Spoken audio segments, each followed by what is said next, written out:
Welcome, everyone, through all time and space to an all new episode of Weebs on the Weekends, a podcast where we break down the anime news highlights of the week and give a retrospective look at anime that premiered 10 years ago. Today's episode will be covering the news from the fourth week of February 2021 and give our thoughts on the first three episodes of the 2011 anime Beelzebub. My name is Jay Johnson, I'm a part time Weeb and full time English language sensei. And with me, as always, is my co host Sam Martinez, part time Weeb and full time automail mechanic.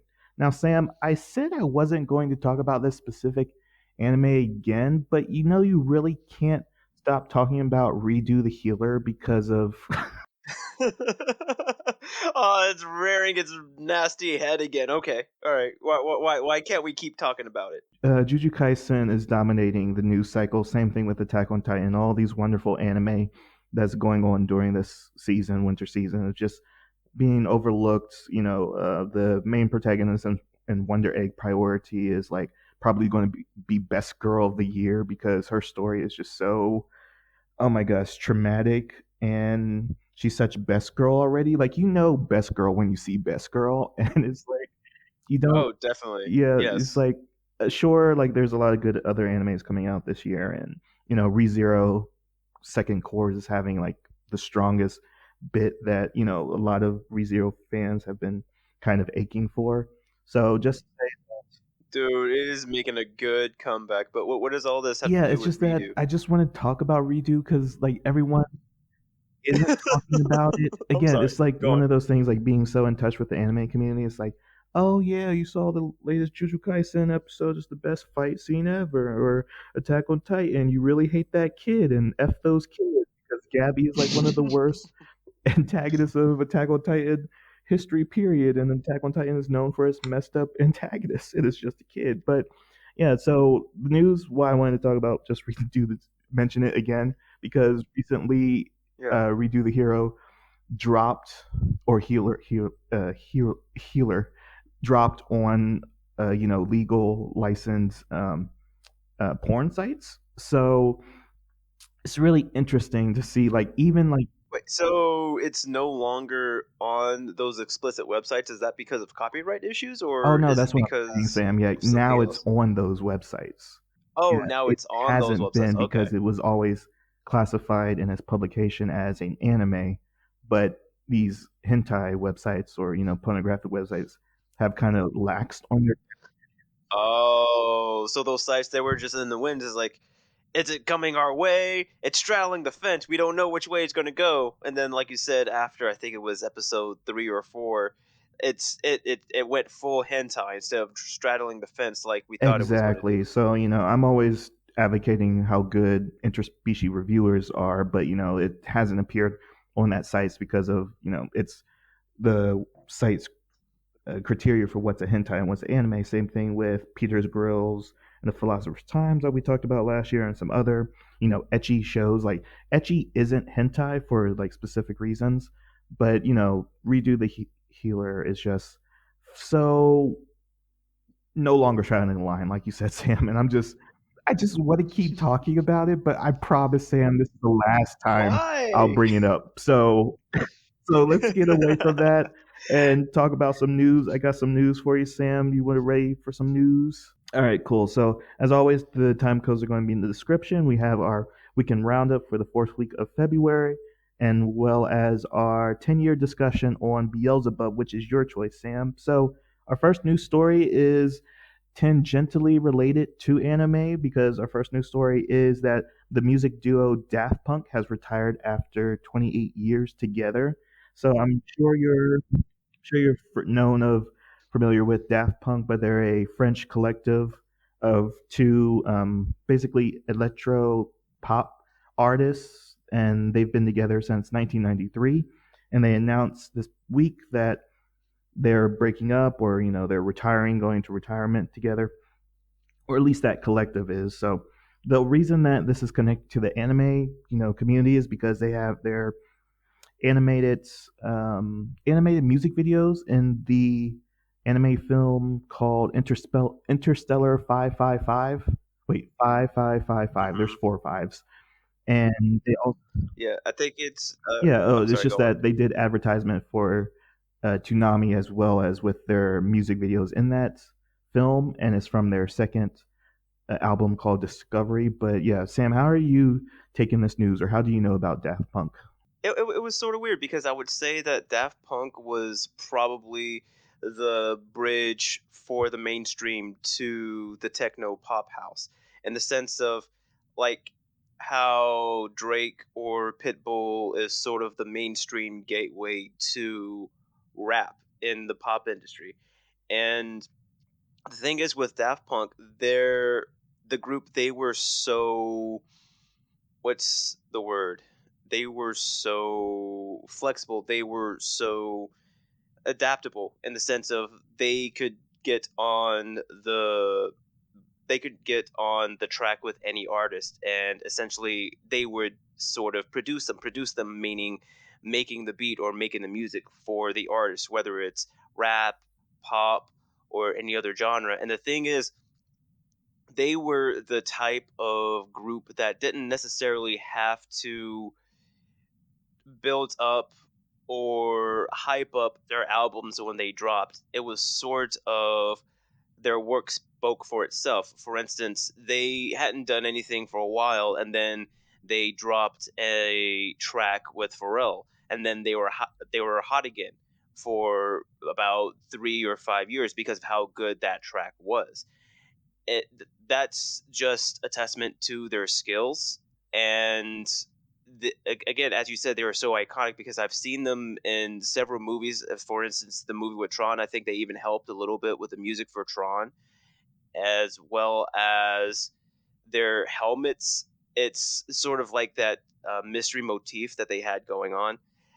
It's going to be hard because I'm sure, much like you, I sort of grew up with them in the background, sort of like one of those things that's going to be constant. For instance, the sun's going to rise, and you know that Daft Punk's going to drop a new banger of a single within the next year or so. But now that they're sort of breaking up, I don't know. It's I feel some sort of way. I mean, granted, it's good that they have to retire. They don't really have to work anymore, but hearing that they're splitting up, it makes it see. So are they retiring or are they splitting up? Because I've heard. Yeah, so their official report that they released, or their official statement, was that they're breaking up, quotes, quotes. So technically, they are Daft Punk is over, but their individual, I guess, careers as artists can continue on. But Daft Punk is dead, I guess. uh and like I said, with them being like so iconic, it's sort of hard because we see a lot of their influence now with the people like Dead Mouse or Marshmello, right? Which are other artists that have that head covering, and they are prominent nowadays. They sort of spearheaded the way for those guys. And one thing that they were also known for as well was hiding their identity. So if they do pop up as other artists, it's gonna be hard to see or make that connection that they were part of Daft Punk because their identities were such a secret. And I don't know, like what are your thoughts? It just hits me specifically for the anime community. Why I wanted to bring it up is that anime and American music has kind of, or they're French, creators, but specifically for like American Yeah. rap, is like you always hear like certain verses that just call back to some kind of anime, because apparently like a lot of American rappers are just weebs and hiding, because just thinking off just Oh, definitely. Like yeah. the Wu-Tang Clan, they reference comic books and anime all the Exactly, time. and it's I mean, just coming to mind like J. Cole and a lot of rappers like Lil Baby and Tyler the Creator like have these very sneaky call outs to, like, DBZ is usually the go to anime for rap music, going Super Saiyan, or like the J. Cole line I'm thinking about is when he's talking about Krillin and his love for blonde hair, because canonically dated Launch. He dated Launch from Dragon Ball, and yeah, Android 18 from Dragon Ball Z. But I was thinking more about in the sense of Daft Punk is like one of those artists that delved into like the musical aspect of anime. So they did their movie with I forgot what studio it was. Yeah, but Interstellar 555, that was their companion to their album. But I was also thinking recently of, or not even recently, but back in 2004, which is the Breaking the Habit music video by Linkin Park, and that was by Oh, Studio yeah. Gonzo. So I'm just thinking that Daft Punk is like one of those um, groups that has kind of just opened up the music industry for anime, and it's just sad to see them go. But that's our first news story. Enough with sad news. Let's move on to some happy news. Oh, sorry, this is more bad news. But the second news story for this week is that the fourth and final Evangelion movie has been delayed once again. It originally was scheduled for June 27th, 2020, was moved to January 23, 2021, and has been moved again, hopefully, finally, to March 8th. Now, Sam, I like to play a game with you called Does Sam Know? But to make it a little bit easier, Oh, okay, we're playing just this to make it again. a little easier, can you name at least one of the Evangelion movies? Oh no, I can't. I know there's Evangelion, I think 1.1. There was a string of movies where they had the numbers with the point 1 or point 2 at the ends. I think one movie that I've seen on Netflix, it was Evangelion the end, or end in parentheses, or not the end. It was weird. It was a play on the phrase the end or not the end, and they had a word in parentheses. I that's like the only thing that I can think of. That's probably like 1.1 or 3.1, or the one that I would skip on Netflix where it was like, All right, so I'll give you half credit. So yes, they do have they're oddly named like Evangelion 1.0. So, but the subtitles are so 1.0 is called You Are Not Alone. So the not is in the brackets. Number Evangelion okay. 2.0 is called You Cannot Advance. Evangelion 3.0 is called You Cannot Redo. And this latest fourth movie, so it is not a trilogy, but a tetralogy. Tetralogy is a four movie series. So this last fourth movie is called Evangelion 3.0 plus 1.0. And its subtitle is called Okay. Thrice Upon Time. So just the news of that it's been moved again, and there's like a special event because in given that the quarantine national emergency is going to be lifted around on March 7th, so they're getting right after the quarantine lifts to get people in theaters, somewhat of the same way as Demon Slayer Mugen Train kind of lifted or premiered right. Oh, they're trying to recreate the lightning. They're trying to capture it Exactly. again. So very short news story, but just wanted to mention that if anyone was interested in Evangelion when it gets to around the world or showing. But for our third news story is Ah, I see what you did there cool. around the world. The third news story is that the Studio Ghibli movie Spirit Away will be finally getting its first stage play next year. So it is set up for February 2022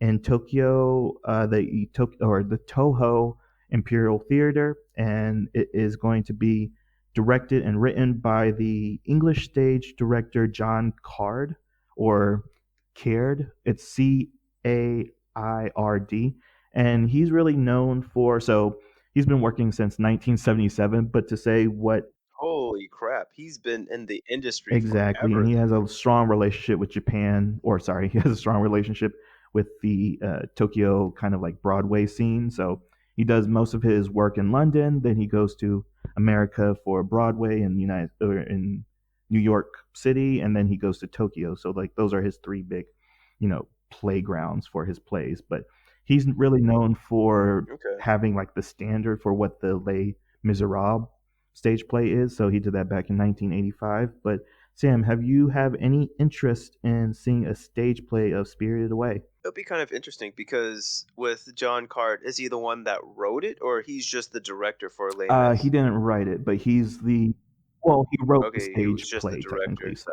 like he has the Yeah. standard for what the Les Miserables. It'll be kind of interesting to see how they try to recapture or recreate the fantastical aspects that make Spirited Away. It would also be interesting to see how they adapted for the stage play because they're with Spirited Away, it's a long movie, but all the scenes are intentional for the drawn medium to try to convey those same feelings in person on a stage play. It's going to be an undertaking. I would be interested to see if they're going to try to use new technology, say for instance drones or maybe holograms, to try to recreate those same fantastical aspects. However, with this guy being in the theater community as long as he has, it would just be interesting to see if he's going to go more of a traditional route or, as I said, try to implement some newer technologies.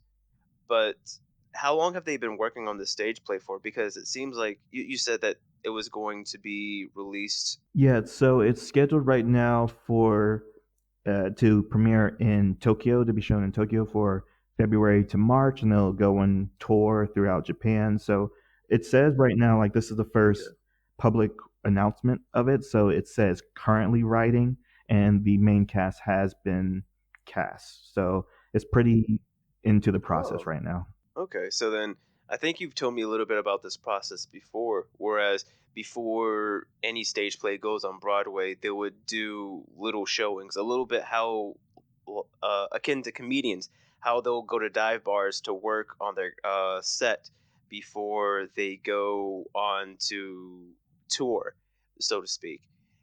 Also, is this the first stage play adaptation for an animated film?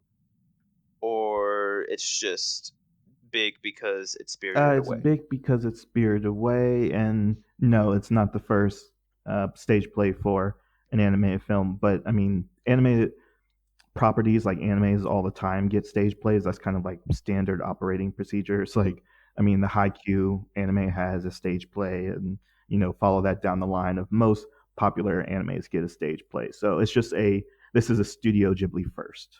Oh, okay. And it'll also be kind of cool to see what the Miyazaki bloodline thinks about how it's translated to stage play as For well. sure. And since Studio Ghibli, it's very interesting that this is only in the news for this week because I thought it was interesting that we just talked about recently about uh, Hedwig, Earwig, and the Worm. Wait, Hedwig, the CG movie that Studio Ghibli has just done recently. Oh yeah, the Oh, earwig Earwig and the and witch the Witch. or Yes, thank you, something Sam. along. That yeah, they're making all these like changes to how they're companies like performing technically, and it's just a good sign that maybe Studio Ghibli is going to move a little bit more into the future. But that's it for our third news story, and for our last news story, Sam, it is a follow up to a story that you had last week. Is that the Demon Slayer Mugen Train movie or Infinite Train movie has finally surpassed Spirited Away as the number one grossing Japanese animated film of all time. Oh, the king is dead. Oh, Long it live the did. king. So the Demon Slayer movie has just passed the 4 million US box office, overtaking Hayao Miyazaki's 2003 anime film Spirited Away.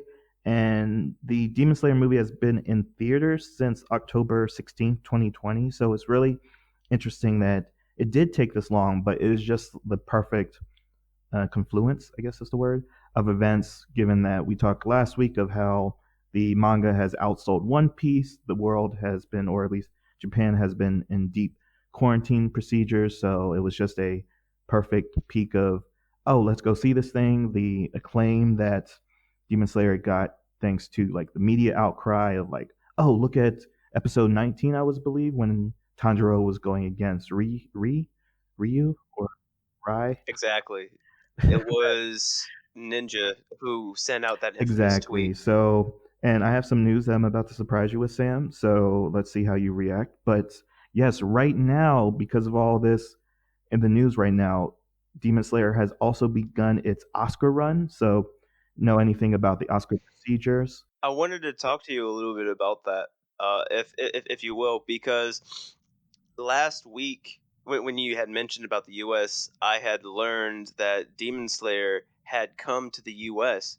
However, I learned the day before it was showing, and I learned that it was showing in a limited capacity in Miami the day after, and the only reason why they did that so that it can be nominated or at least can participate in the Oscars. I was so miffed, man, because I've been wanting to see it, and when I learned about it, all the tickets were gone. I couldn't find any site or anything to try and get some tickets, Oh, man. It was I was a little okay. Well, miffed. that's what I was going to surprise you with because I was hoping that I was going to get you Oh. excitement when I mentioned that Miami and Atlanta were on the Oscar. Oh, Atlanta as well? I didn't know it was showing in Atlanta. I only Yeah, knew about exactly. Miami. So the Oscar run just requires that it is premiered in Los Angeles and New York for 7 days. So like that what qualifies a movie for its Oscar nomination or its potential Oscar nomination. So the other cities that it's available in is the San Francisco Bay Area, Chicago, and of course closest to you, Miami and Atlanta, from the 27th of February for 7 days. So I was going to say, Sam, I think you need to hurry it up because you're halfway through your time. But again, like I is know. is limited It's viewing. just as I said, Oh, it's just you were limited saying? viewing, so it's like first come first serve. But again, it's the critics is like general showing, so that means also the critics and all these news outlets have to buy tickets themselves. It's not going to be premiere like withheld from the public because they want to get it seen by the most people possible. So it's like first come first serve. So I was hoping to hear like, oh, we need to end the podcast early because I need to go buy my tickets. If I knew where to get some, I tried looking for it on Fandango, and Fandango wouldn't show me anything, man. I was again, I was mad. Maybe I'll try again Okay, afterwards. good, good, good. We'll Because see. just to shout out that again, how big the Demon Slayer movie is just trending. So it had recently won the Japanese Academy Film Prize for the Popularity Award. So the Japan Academy Film Prize is the equivalent for the West Oscars. So it won the Popularity Prize and it's nominated to win Best Animation of the Year, which we already talked about in a previous episode. And also, this is just to call out the director is Haru Sato Katsuki, and it's again by Studio Ufotable, who did this first season as well as doing second season, like we talked about in the previous episode. But all Demon Slayer is about a boy carrying a demon on his back, and what else is about a boy carrying a demon on his back is your pick, Sam. So That's the best yeah, transition let's there talk is. about your pick. So So last week or last episode, I picked the Studio Peridot, not Period Plus, the letter B or Tegami Bachi Reverse. So that was done Bachi. by Period Plus, and then you picked the other property by Period Plus that they did in 2011, Beelzebub. So tell me why you picked the B other B anime this year. The reason why I chose the other beat was essentially it was one of those animes that was out at the time that I was into anime, and I didn't make an attempt to experience it or watch anything. I saw how popular it was. A few people read the manga, and I heard it seemed like it was very popular at the time. Again, it was just one of those works that I never took the time to experience, and I figured, why not? However, how about yourself? Were you exposed to Beelzebub?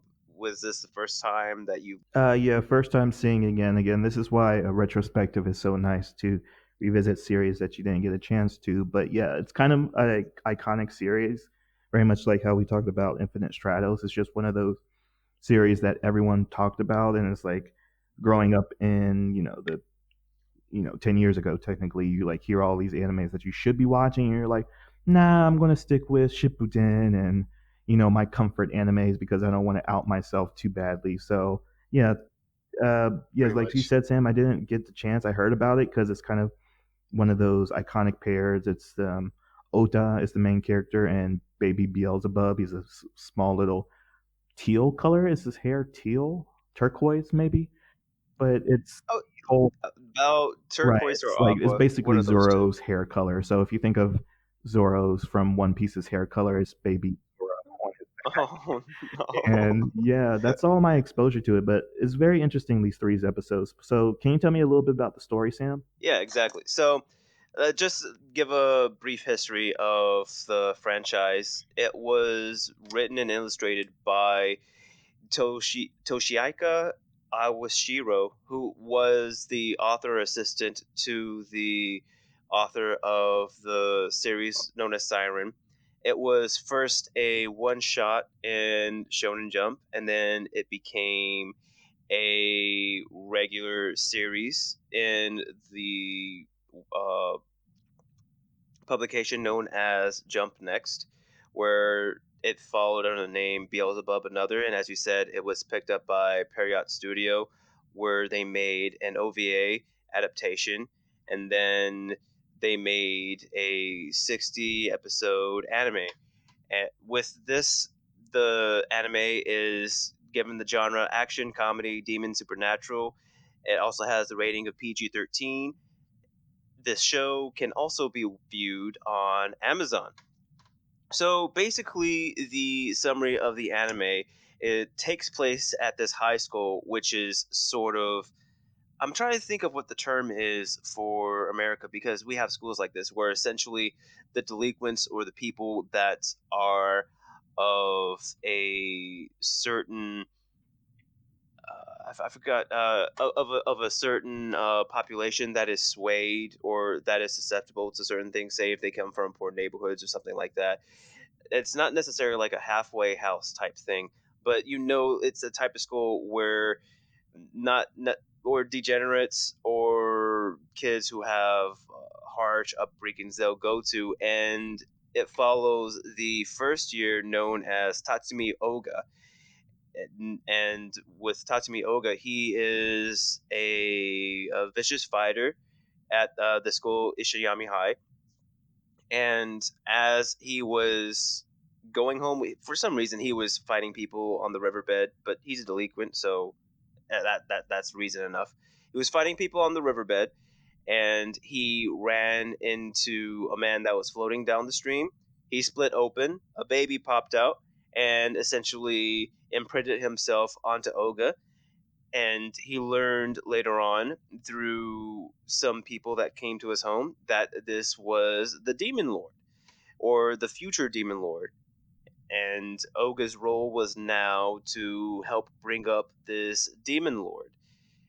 And that is essentially the premise of the show. As we watch in the first few episodes, he begrudgingly takes the responsibility, and it seems as though a side bar mission or objective for him is to find somebody that is more vicious than he, that the child would sort of imprint himself upon. Because the reason why he takes to Oga so hard is because of his nature, how he treats other people. And it's sort of funny because it's it takes it from a very comedic approach. It's sort of like what makes one to be the demon lord, essentially. Like, what are the qualities that one should have if they want to become the demon lord? And we see this in episode 3, where thinks that he found somebody that would be a good candidate. However, he dismisses the person and found them not to be a proper demon lord influence for baby Beelzebub. One thing that we see too that adds to the comedy is that whenever the baby cries, he essentially fries Oga like Pikachu did with Ash in the first few seasons of Pokemon. And because he's a baby, he's crying almost incessantly. And it adds to the comedy, but then it does become a bit dull. But Jay, you did mention that these first 3 episodes were pretty interesting. What were some things that had jumped out to you regarding these episodes? Yeah, the interesting thing about it is that so I did use the word interesting, like you said, and it's that so three episodes it gives you again that good taste of a setup and 60 episode run is pretty long. Like we talked about, Letter B from last week has 50 episodes and it just feels bloated. And the whole thing that I find interesting about these 3 episodes, and 3 episodes, 24 minutes each, so basically an hour, is that I didn't laugh once. I didn't laugh once. Episodes, and it's a comedy.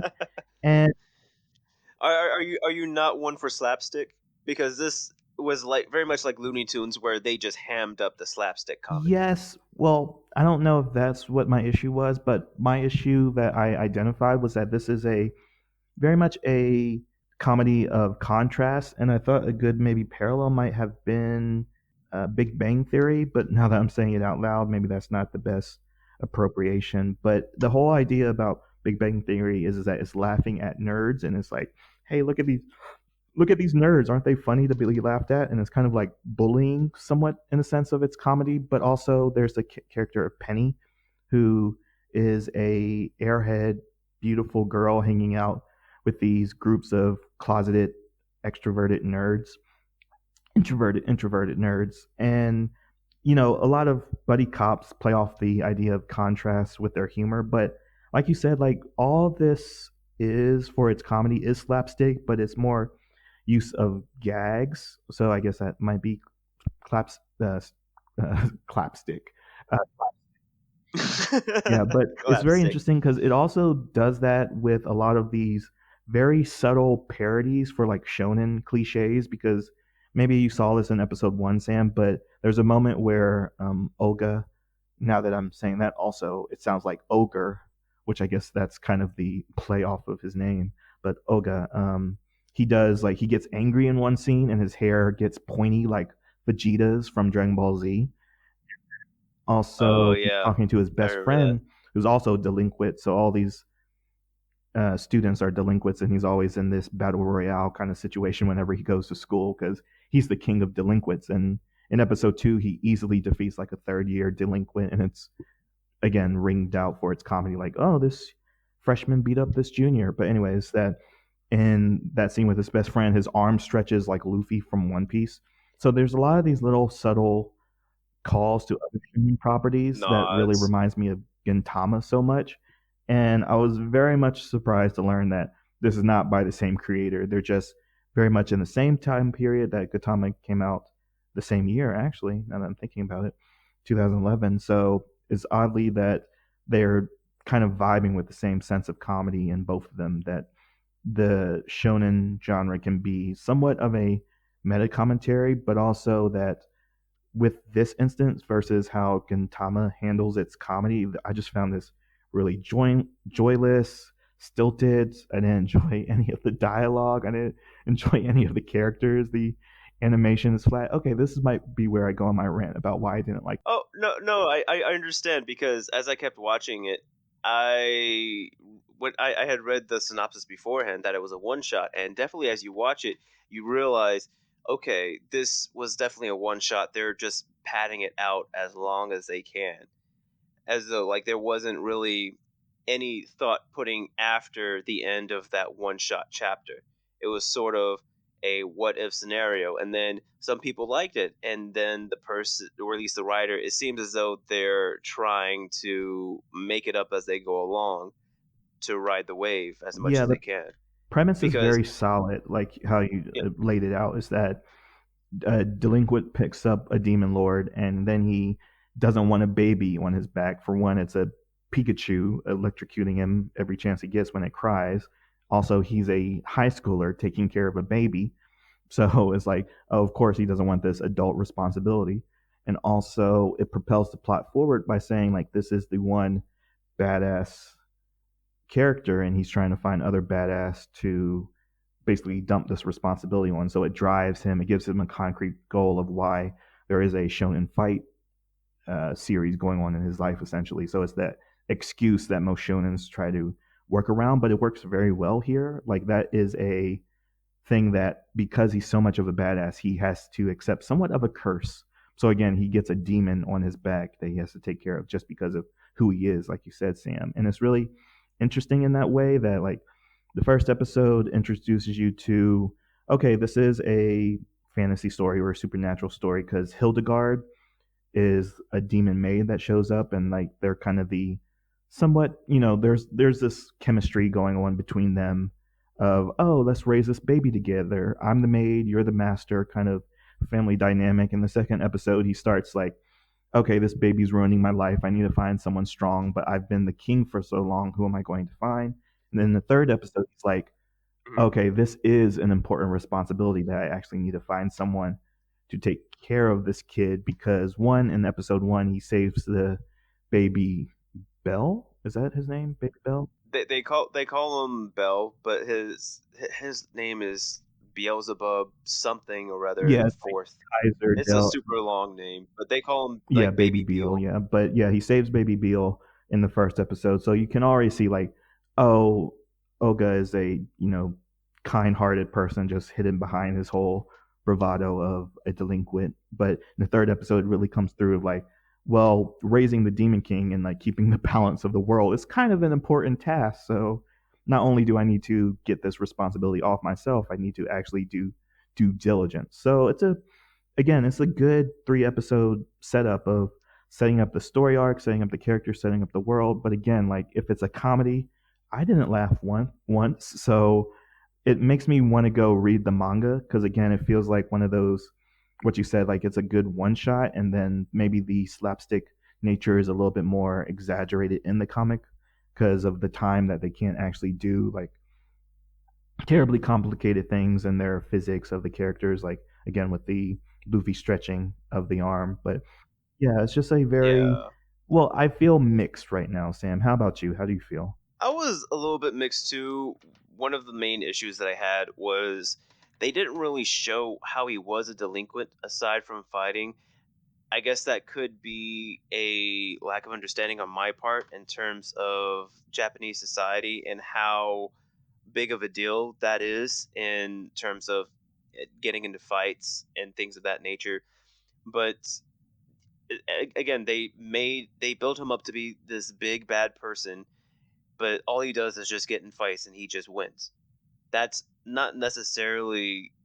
I mean that is delinquency, but that's not necessarily cause for him to be the one above all in terms of delinquents. We even get scenes where he's at home and with the character Hildegard that you mentioned, she talks to the parents and essentially gets them to believe that Olga had knocked her up and baby Beale was her baby. She wants to stay at the residence with them. And Olga was essentially told by his dad, "You're going to raise this baby." The thing that surprised me the most was how much he listened to his father. If he's a delinquent as much as the show says, there should be a lot more friction between him and his parents. The fact that he was like, "Yes, Dad, I'll raise the baby," things like that. That sort of was off kilter to me. One thing that I did kind of like, and I guess this is more of a technical aspect, was the demons. It sort of reminded me of the giant race in the God of War franchise, particularly the giant race in the Norse mythology that they tackle, in the sense of they are giants by name, but they can look completely human. That's one thing that we get with Hildegard and Alandion, the man that splits open. They are a demon in name. They look completely human. They don't have the horns, the tails, or the bat wings. But the thing that sets them apart is their physical capabilities and their abilities. So that was one thing that was kind of interesting that they could have played into so that they could have roamed about and maybe had I mean, maybe like later on in the show, if there's another demon who is trying to make a coup under the current demon lord and is moving through things trying to kill Baby Beal or something along those lines, that would be interesting. But with the way that this anime has gone or in the direction that it's going, I don't think it's going to go that particular way. And one other thing too is I want to sort of I guess, sit and digest on why Olga. didn't choose the last guy to be his successor to be Baby Bill's caretaker, because as far as what I've seen in the show, he had an organization that followed him. He treated his people like a demon lord would treat his people, and yet Oga was self righteous and didn't approve of the man's methods. I guess it was because he didn't necessarily get to that position on his own 2 feet. He did it through trickery and through manipulation. But then again, that's sort of the qualities that you think that a demon lord would have. I mean, hell, even Baby Bill's dad sort of just threw his responsibilities of raising Baby Bill onto Oga just because he wanted to play video games and go to certain events that were happening in the demon realm. So it's sort of like, what does Oga think that a demon lord should be, and whether or not that, I guess, like, it vibes with Baby Bill, but Baby Bill is a baby. He's just going to the person that is cruel for the sake of being cruel. So that was sort of my main complaints on Beelzebub moving forward. But I was sort of expectant in the fact that I don't expect so much from this, just more poor slapstick comedy, more Pikachu moments, more potty humor jokes that's not all that funny, especially when they have a baby that's naked for no reason at all. What about you, Jay? Did this show make you expect that it wasn't going to be any good at all? So yeah, I think I'm in the same boat as with you, Sam. And just to mention again, I forgot even to mention the whole nudity of baby BL, Bell.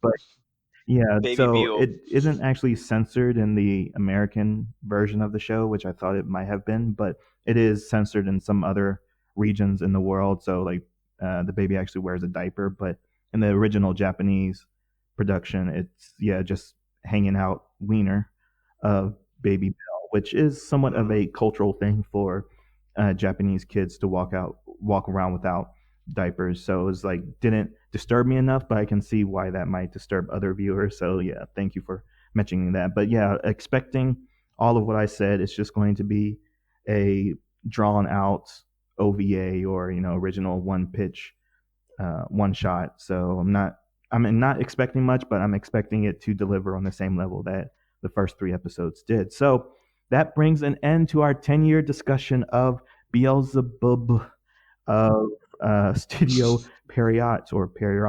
So finally, next episode, we're actually covering a movie which we haven't done in a while, and it is a Ghost in the Shell movie, which I'm very looking forward to because it's my pick, and I have not, for as big of a sci-fi nerd that I am, I have not seen this Ghost in the Shell movie yet. So I'm very looking forward to that. So Sam, so wrapping up this episode, do you have anything to say before we go? I hope you know you're gonna be a big deal, Bill. With Olga by your side, you must strive to be the best demon lord there is. But you've got to get a move on with your life. It's time to be a big boy now, and big boys don't cry.